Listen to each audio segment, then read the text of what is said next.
शेतकऱ्यांचा आयडी काढून घेणे जे ॲग्रीस्टॅग ही योजना सध्या सुरू आहे।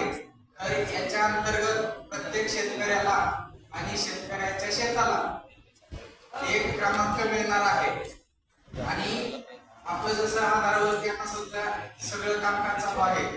तुम्ही बँकेत गेला तरी आधार लागतं किंवा दवाखान्यात गेला तरी आधार लागतं, तसं भविष्यामध्ये आपल्याला या नंबरचा आपल्याला प्रत्येक ठिकाणी नंबर हा लागणार आहे।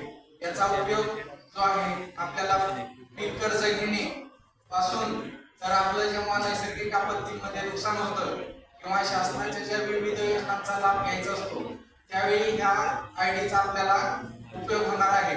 तर ज्या शेतकऱ्यांचा आता बऱ्यापैकी आपण म्हणजे प्रचार प्रसिद्धी करून आयडी काढून घेतलेला आहे, परंतु जे शेतकरी याच्यातून राहिले असतील त्या शेतकऱ्यांनी आपला आयडी काढून घ्यावा।